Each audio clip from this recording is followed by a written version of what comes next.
오늘 하나님의 말씀은 로마서 10장 9절부터 13절까지입니다.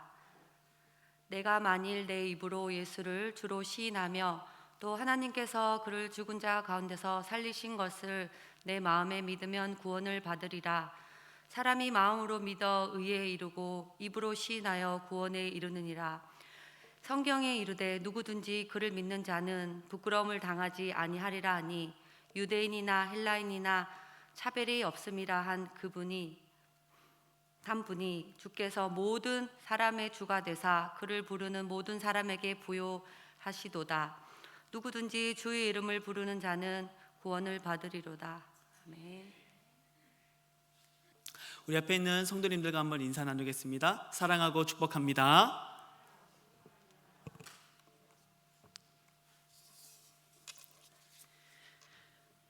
오늘 북유럽 또 서유럽 다락방 헌신 예배로 드리게 돼서 참 감사합니다.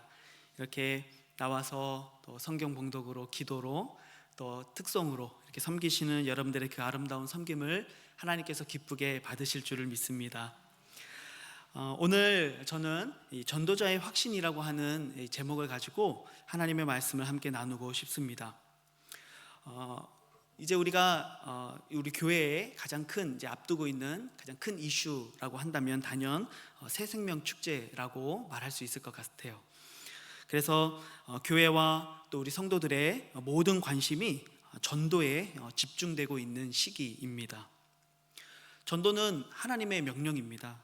그리고 성도들에게 맡겨진 사명입니다. 그리고 우리가 이 사실을 사실 너무나도 잘 알고 있죠. 하지만 너무나도 잘 알고 있으면서도 사실 이 전도라고 하는 것이 때로는 참 부담스럽게 느껴지는 것도 사실입니다. 이 미국의 교회 성장 그리고 선교 복음 전도학 교수인 척 롤리스 박사의 이 연구를 제가 이렇게 서치를 해보게 됐는데요. 이 박사의 연구에 따르면 기독교인들이 전도를 하지 않는 여러 가지 이유들을 이렇게 9가지에 걸쳐서 소개를 하는데 그 중에 몇 가지만 제가 좀 소개를 해보면, 먼저는 전체는 아니지만 대부분 이렇게 많은 교인들 중에 사람들이 이 전도라고 하는 것을 필수로 생각하지 않는다는 사실을 발견하게 됐다라고 이야기합니다. 그래서 이게 설문조사를 해보니까 사람들의 마음속에 착하게 살고 깨끗하게 살면 그래도 뭐 예수님하고 관계없이 천국에 간다라고 말하는 사람들이 교회 안에 생각보다 많이 있다는 사실이에요. 그러니까 복음에 대한 이해가 없다는 것이죠. 그러니까 이런 사람들은 복음 전도의 필요성을 느끼지 못하는 거예요. 또 한 가지는 이 전도에 대한 두려움이 있어서 전도를 하지 못한다, 이렇게 소개합니다. 내가 거절당할 것 같아서, 내 말을 들어주지 않을 것 같아서, 그리고 이 관계가 단절될 것 같아서, 그리고 또 내가 혹시라도 전도하다가 내가 모르는 것을 물어보면 어떻게 하나라는 그런 두려움 때문에 전도를 하지 못한다, 이런 이야기도 하고 있습니다. 그래서 두려움 때문에 전도하지 못한다라고 이야기하고, 또 한 가지는 나는 이미 구원받았다라고 하는 어떤 일종의 안도감 때문에 이 전도에 대한 열정들이 조금씩 사그러져 가고, 그래서 사명으로서의 이 전도에 대해서 더 이상 관심을 갖지 않게 되어지는 일들이 교회 안에 많이 일어난다고 합니다. 나는 이미 구원받았고 내가 열심히 신앙생활 하고 있고 충분히 내가 행복하고 은혜가 있기 때문에 굳이 내가 힘들게 이 전도해야 될 필요성을 많이 느끼지 못한다는 것이죠. 그래서 이것과 연결돼서 이 마지막 한 가지는 이 성도들의 마음속에 불신자들이 어떻게 되든지 말든지 별로 내가 관심이 없다라는 태도가 생각보다 많이 있다라고 하는 것들을 이제 이야기하고 있는 것을 보게 됐습니다. 뭐 공감이 되는 부분도 있고 또 안 되는 부분들도 좀 있었지만은 여기서 말하고 싶은 핵심은 그런 것이죠. 여러 가지 이유 때문에 우리 기독교인들이 전도하는 게 참 힘들다라는 것을 느끼고 있다는 것입니다. 하지만 우리는 이제 새 생명 축제를 앞두고 있고 또 전도의 사명을 알고 있기 때문에 우리는 전도를 해야 되는 것이죠. 그래서 전도를 해야 하는 이 시점에서 우리가 전도를 이 실행에 옮기기 전에 내가 전도자로서 어떤 정신무장을 좀 해야 될까? 오늘 말씀을 통해서 우리가 한번 생각해 보고자 하는 것입니다. 이 9절 말씀을 보니까 이렇게 말씀합니다. 내가 만일 내 입으로 예수를 주로 시인하며 또 하나님께서 그를 죽은 자 가운데서 살리신 것을 내 마음에 믿으면 구원을 받으리라. 믿으면 구원을 받는다라고 말씀하고 있습니다. 여러분, 우리가 복음을 전하는 궁극적인 이유가 무엇인가? 그 이유는요, 우리가 어떤 교회의 경제적인 성장을 이루기 위해서 전도하는 게 아니에요.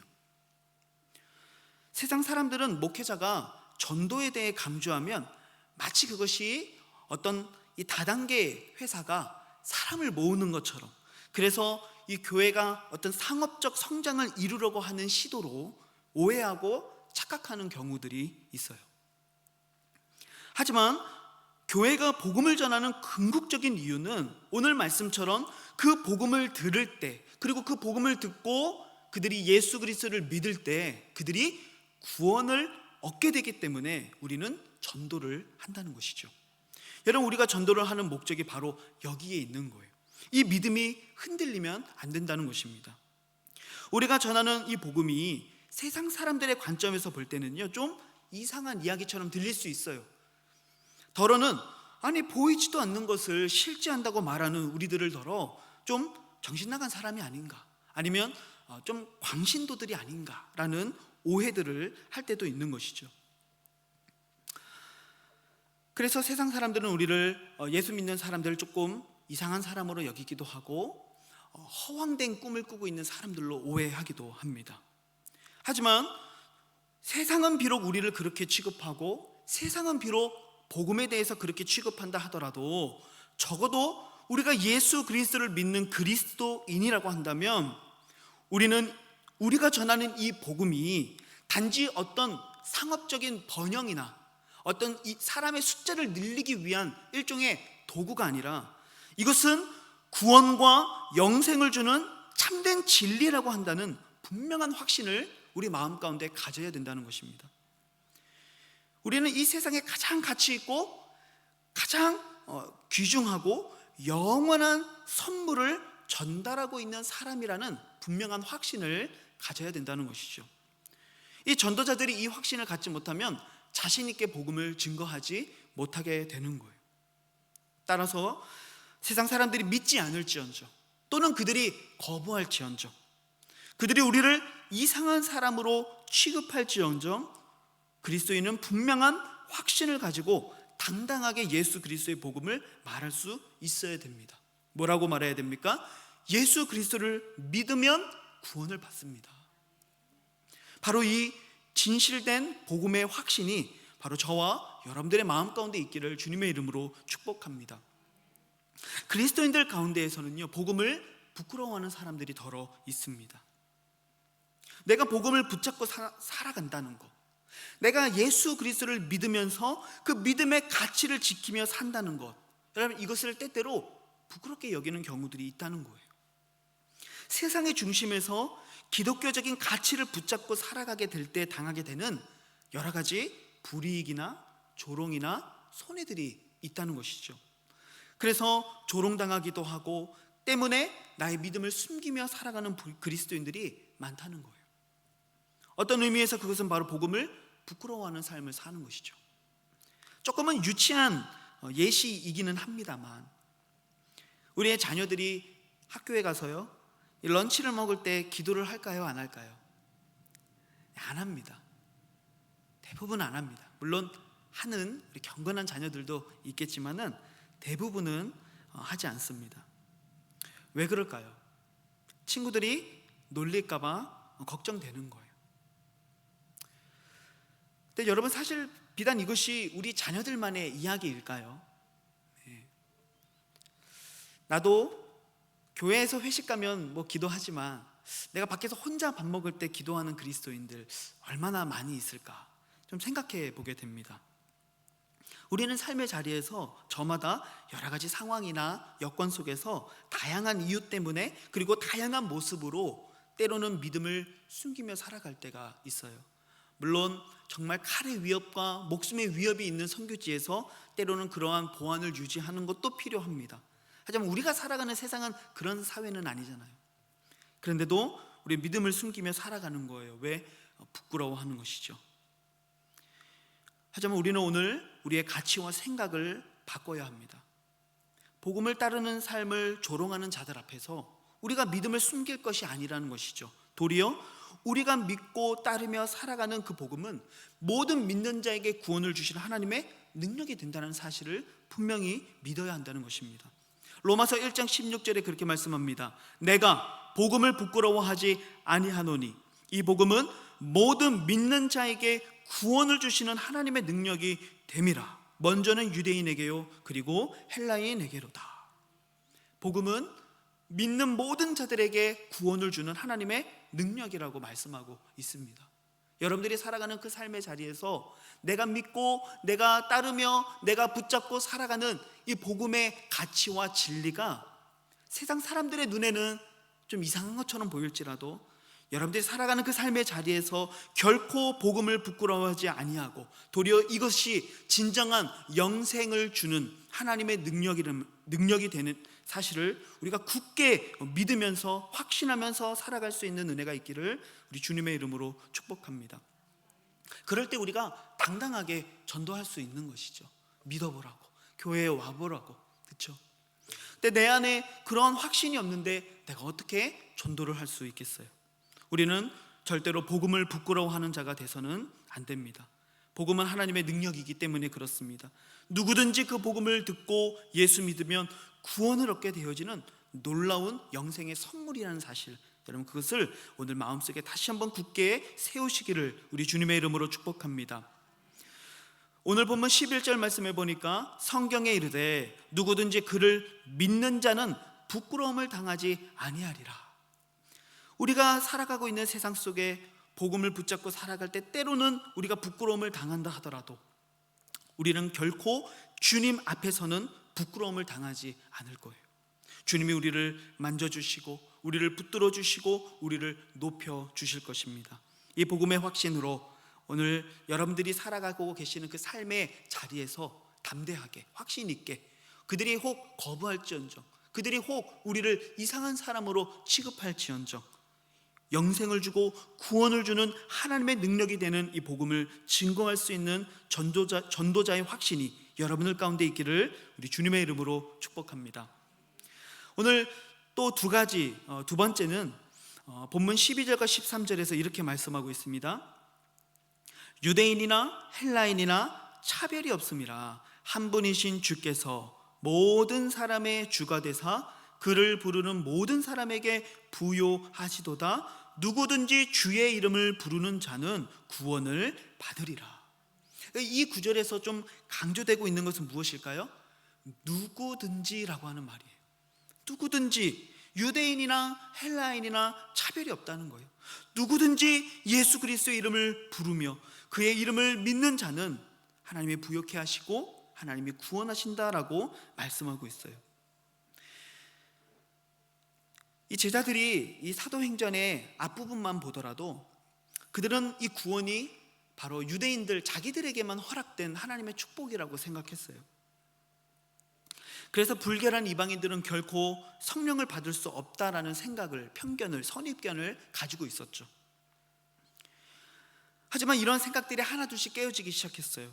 이 에디오피아 내시가 이 말씀을 듣고 성령 충만케 되어지고 또 백부장 고넬료의 이 사건을 통해 이 복음은 유대인에게만이 아니라 이방인에게도 죄인에게도 어느 누구에게나 열려있고 누구든지 예수를 믿기만 하면 성령을 받고 구원을 얻게 된다는 것을 바로 이 제자들이 깨닫게 된 것이죠. 그래서 이 복음을 증거하기 시작합니다. 믿는 자는 누구든지 구원을 얻게 하시는 하나님의 능력을 증거하기 시작하는 것이죠.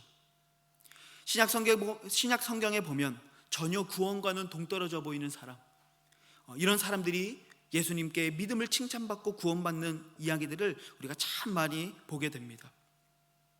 일평생을 악하게 살아왔던 강도, 그래서 십자가에 못 박혀 이제 그 인생의 마지막 순간을 앞둔 이 강도도 예수님은 내가 오늘 나와 함께 낙원에 있으리라라고 말씀하셨어요. 그 마지막 순간이라 할지라도, 인생의 가장 끝자락이라 할지라도 그가 예수 그리스도를 믿었을 때 그의 인생이 구원받는 인생으로 변화됐다는 것이죠. 유대인들이 개처럼 취급하는 이방인, 그 중에서도 가장 비천한 여인이 이 주인의 상에서 떨어지는 부스럭이라도 좀 주십시오라고 구했을 때 예수님은 그녀의 믿음을 칭찬하셨어요. 고침을 받은 10명의 나병 환자 중에서 오직 예수님 앞에 다시 돌아와서 엎드려서 감사하며 하나님께 영광을 돌리려고 했던, 그리고 돌아왔던 그 한 사람, 그 사람은 바로 사마리아 사람이었어요. 가장 하찮게 여기는 사람, 상종하지 않는 사람. 하지만 주님은 그 사마리아 사람에게 구원을 선포하셨다는 거예요. 동족들을 이용해서 불의한 재물을 모으고 큰 부자가 되었던 삭개오, 그도 믿음으로 변화가 되었습니다. 예수를 믿자 그는 자기의 재산을 절반을 가난한 자들에게 주겠다고, 내가 속여 빼앗은 것이 있다면 4배나 갚겠다고 이야기하며 그의 변화된 인생을 우리가 목격했습니다. 예수 믿는 사람이라면 누구든지 옥에 가두고 그가 죽는 것이 마땅하게 여겼던 사울조차도 변화되어 바울이 되었던 것을 우리는 잘 알고 있습니다. 바리새인이었고 유대인의 지도자였던 니고데모도 결국은 변화되었다는 것이죠. 그리고 하나님 앞에서 참으로 악하고 무익하게 살던 바로 저와 우리 여러분들도 예수를 믿고 성령의 인도하심을 따라 살아가는 하나님의 백성이 되었다는 사실입니다. 그래서 성경은 누구든지, 어느 누구든지 남녀노소를 불문하고 누구든지 예수를 믿으면 구원을 받는다라고 하는 놀라운 이 복된 소식을 오늘 우리들에게 말씀하고 있는 것이죠. 우리는 너무나도 많은 선입견, 편견에 갇혀서 너무나도 선별적으로 복음을 전하고 사람들을 초청하죠. 내가 가진 편견으로 1명, 2명 제외하다 보면은 내 옆에는 전도할 사람이 1명도 남지 않는다는 것을 보게 돼요. 이 사람은 이래서 안 되고 저 사람은 저래서 안 된다고 말하기 시작하는 것이죠. 우리가 이러한 편견과 선입견을 반드시 버려야만 합니다. 이것은 복음 앞에 합당한 태도가 아니라는 것입니다. 왜요? 복음은 누구든지 예수를 믿으면 구원받는다라고 말씀하고 있기 때문에 그렇습니다. 강도도 변화될 수 있는 것이죠. 유대인의 지도자도 변화될 수 있다는 것입니다. 그래서 로마서 3장 22절 말씀해 보니까 곧 예수 그리스도를 믿음으로 말미암아 모든 믿는 자에게 미치는 하나님의 의인이 차별이 없다, 이렇게 말씀합니다. 누구든지 예수님을 믿으면 그에게 하나님의 의의가 미친다, 아무런 차별이 없다라고 말씀해요. 복음에는 차별이 없습니다. 잘났든 몰랐든, 또 잘생겼든 못생겼든, 공부를 잘했든 못했든, 부하든 가난하든, 나이가 많든 적든 그런 것과는 상관이 없다는 것이죠. 누구든지 예수님을 믿기만 하면 그에게 하나님의 의를 선물해 주시고 성령을 주시고 변화된 인생을 살게 하신다라고 오늘 성경은 우리들에게 도전하고 있는 것입니다. 오늘 이 말씀, 이 전도자의 2가지의 확신을 우리의 마음 가운데 새기면서 우리 주위를 한번 돌아보았으면 좋겠습니다. 전도를 너무 어렵게 생각하지 않는 것입니다. 내가 믿고 있는 그 진리가 진짜고 이것은 영생을 주는 하나님의 능력이 된다는 것을 믿기 때문에 우리는 굳이 그것을 힘들게 변증하려 하는 것이 아니라 단지 세상 속에서 그것을 선포하는 것입니다. 예수 믿으면 구원을 받는다고. 때로는 너무나도 어렵게 느껴지는 벽과 같은 사람들을 만날 때도 있어요. 하지만 우리는 그때마다 꺾고 굴복시켜 예수를 믿게 만드는 것이 아니라 우리가 해야 될 일은 무엇입니까? 그 복음을 선포하는 것입니다. 그리고 하나님께서 일하시도록, 하나님께서 그의 심령을 변화시키도록 하나님 앞에 기도하고 그 영혼을 하나님 앞에 맡겨드리는 것이죠. 내가 이 복음을 직접 전하고 그래서 그 영혼이 예수를 믿을 수만 있다면 너무나도 좋은 일이죠. 하지만 그것이 좀 어렵다고 한다면 우리는 이 복음의 잔치에, 특별히 이 새생명 축제에 우리가 사랑하는 영혼들, 복음이 필요한 영혼들을 초청하는 것만으로도 우리는 훌륭한 전도자가 될 수 있습니다. 왜요? 그들이 이곳에 와서 복음을 들을 수 있는 기회를 얻게 되기 때문에 그렇습니다. 우리에게 필요한 것은 다만 두 가지의 확신이 있으면 됩니다. 첫 번째, 누구든지 예수만 믿으면 구원받을 수 있다는 것입니다. 그리고 이 복음의 기회는 어떤 특정한 사람에게만 열려 있는 것이 아니라 어느 누구에게나, 우리는 알 수 없지만, 내 눈에는 안 될 것처럼 보였지만 누구든지 복음을 듣고 하나님이 부르신 자들이 그 복음 앞에 반응하게 된다는 것을 우리가 굳게 확신하면서 그 복음을 선포할 수만 있다면, 여러분들은 하나님 앞에 너무나도 아름다운 그 복음의 신을 신고 산을 넘는 아름다운 발걸음이 될 수 있다고 믿습니다. 여러분, 부끄러워하지 마십시오. 두려워하지 마십시오. 그들이 혹 거부할지언정, 혹 5월 22일 그날에는 오지 못할지언정, 우리는 적어도 전도자로서의 이 확신을 가지고 증거하고 초청하고 그들을 이 복음의 자리에 이끌어갈 수 있는 귀한 믿음이 있기를 우리 주님의 이름으로 축복합니다. 같이 한번 우리 말씀을 붙잡고 기도했으면 좋겠습니다. 교회는 이 새생명 축제를 앞두고 전도에 대한 큰 관심과 또 집중을 우리가 하고 있습니다. 하나님, 이 전도는 우리들에게 맡기신 지상 명령이며 대위임령이며 정말 큰 사명인데, 때로는 우리가 이 확신이 무뎌져서 이 복음을 증거하지 못할 때가 많았음을 고백합니다. 이것이 정말 좋은 거고 이것이 정말 영원한 것인데 하나님, 내가 주저하고 망설일 때가 많았음을 우리가 고백합니다. 또 우리가 이 복음을 믿을 만한 사람에게만, 좀 착해 보이는 사람에게만 증거하고 선별적으로 그렇게 복음을 증거했던 우리들의 믿음 없음을 이 시간 주님 앞에 회개하면서, 하나님, 다시 한번 우리가 이 전도자의 깊은 확신을 가지고 누구든지 예수만 믿으면 구원받을 수 있다는 단순하지만 너무나도 놀라운 이 생명의 복음을 증거하는 전도자가 되게 해주십시오. 그래서 얼마 남지 않은 이 시간 속에서 우리가 전도에 다시 한번 힘을 내고 주님의 그 한 영혼을 찾아 헤매시는 그 애끓는 마음을 우리가 함께 품으면서 기도하고 태신자들을 품고 초청할 수 있는 은혜를 더해 주시기를 위해서 함께 기도했으면 좋겠습니다. 더불어서 특별히 이 새생명 축제를 통해 많은 영혼들이 주님 앞에 복음을 듣기 위해 나아오고 신앙생활을 잃어버렸던 자들이 다시 한번 믿음의 열정을 회복하는 그런 생명의 축제, 구원의 축제, 놀라운 이 복음과 영생의 축제가 되어질 수 있도록 하나님 역사하여 주시옵소서. 우리가 어떤 인위적인 방법으로 이러한 것들을 일으키는 것이 아니라 우리는 그저 선포하며 초청하며 그 가운데 하나님의 행하실 놀라운 일들을 위해 기도하며 그들의 심령을 변화시켜 주시고 예수 믿고 구원받는 하나님의 백성들이 불같이 일어날 수 있도록 주님 인도해 달라고, 우리 함께 오늘 말씀을 생각하며 특별히 이 새생명 축제를 생각하며 우리 함께 이 시간에 기도했으면 좋겠습니다. 기도하시겠습니다.